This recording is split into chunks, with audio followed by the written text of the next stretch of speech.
Olá, comunidade Duplo Expresso! Hoje falaremos sobre o que são os direitos humanos e por que esses direitos são tão desprezados na nossa sociedade. Você já deve ter ouvido frases como: bandido bom é bandido morto, está com pena de bandido, leva para casa, entre outras.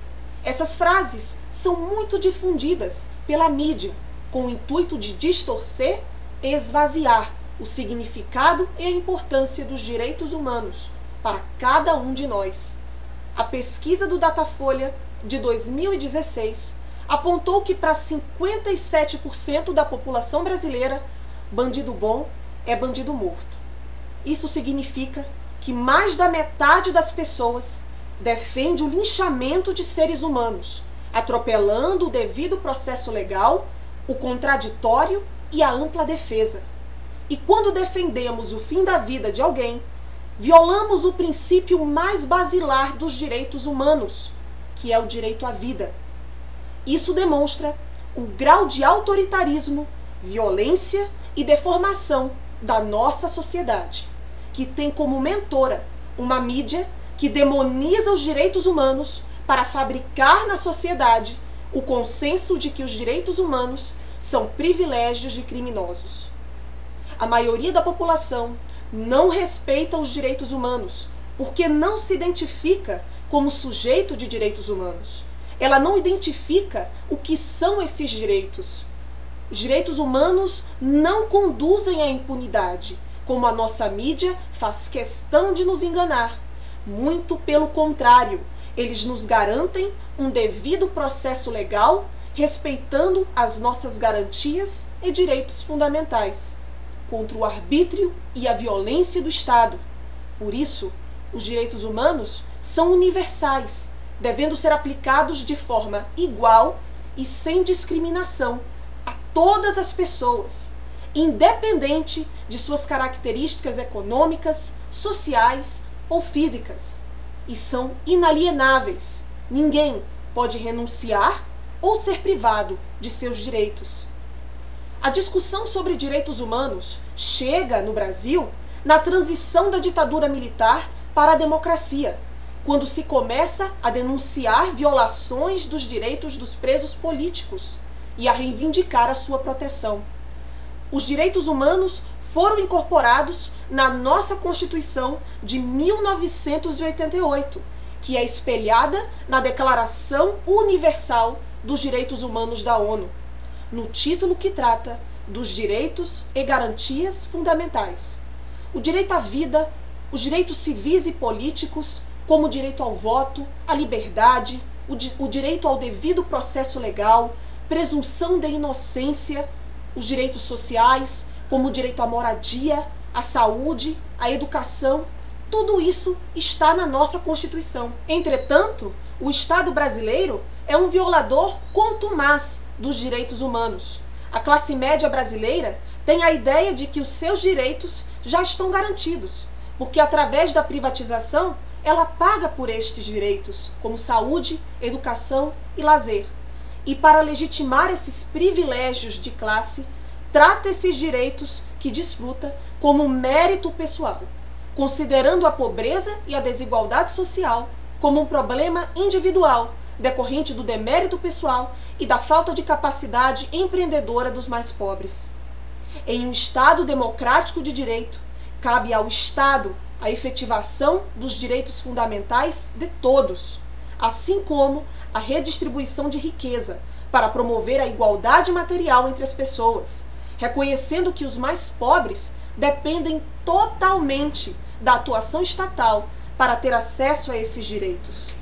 Os criminosos estão associados também a um estereótipo de classe que retira suas características da população excluída e marginalizada. A base da nossa sociedade é escravocrata, que fez um corte secular entre aqueles que são considerados humanos e aqueles considerados sub-humanos na nossa sociedade. Por isso, a dignidade humana não é vista como um atributo universal e intrínseco a todo ser humano.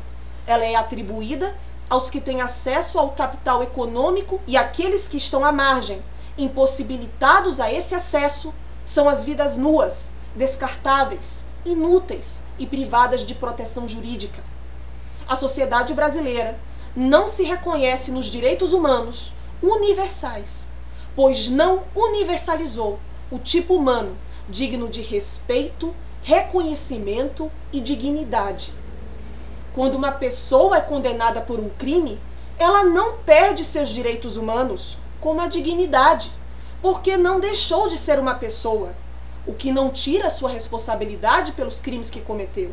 Os presos têm direito à vida, o direito de não serem torturados. Os direitos humanos são de todos nós, mas não é o que acontece na nossa sociedade. As pessoas presas são brutalmente violadas em sua dignidade e privadas da sua condição humana nas nossas masmorras medievais. O Estado brasileiro está negando aos presos os seus direitos humanos, perdendo a sua superioridade ética e consequente legitimidade para punir alguém, tornando-se um Estado criminoso que não garante a dignidade humana daqueles sob a sua tutela. A cultura do medo, disseminada pela mídia, é um motor de mobilização das pessoas. O medo é a emoção mais fácil de manipular, porque é irracional. A sensação de insegurança é explorada mediaticamente com a espetacularização da criminalidade, criando no imaginário do seu público o tipo bandido, ou seja, um estereótipo criminal que corresponde sempre às classes populares, como uma estratégia para obter apoio da população no controle social dos excluídos, e com isso, arregimentar o ódio das pessoas aos direitos humanos, que são associados à impunidade e privilégios de criminosos. A construção ideológica que a mídia faz da segurança pública para sabotar os direitos humanos é criando uma oposição falsa, que consiste na crença de um direito à segurança em oposição aos direitos e garantias fundamentais, como se devessem ceder frente à supremacia do valor segurança pública, servindo para justificar abusos, arbitrariedades e massacres em nome do combate à violência. Ou seja, a pretexto de se combater a violência, se produz mais violência. Essa política criminal de segurança pública que aposta na polícia e na militarização como estratégia, na prática, não tem nenhum efeito manifesto sobre a criminalidade. Ao contrário, ela continua a mesma ou aumenta, mas continuamos com mais do mesmo, acreditando na mentira de que o direito penal é a solução para os mais variados problemas sociais. O objetivo real dessa política é o controle penal dos chamados consumidores falhos, ou seja, aqueles sem poder de consumo ou produção. O controle social midiático estabelece que determinados grupos não devem ter direitos, e esse ódio é transferido para qualquer pessoa ou movimento que tente defendê-los.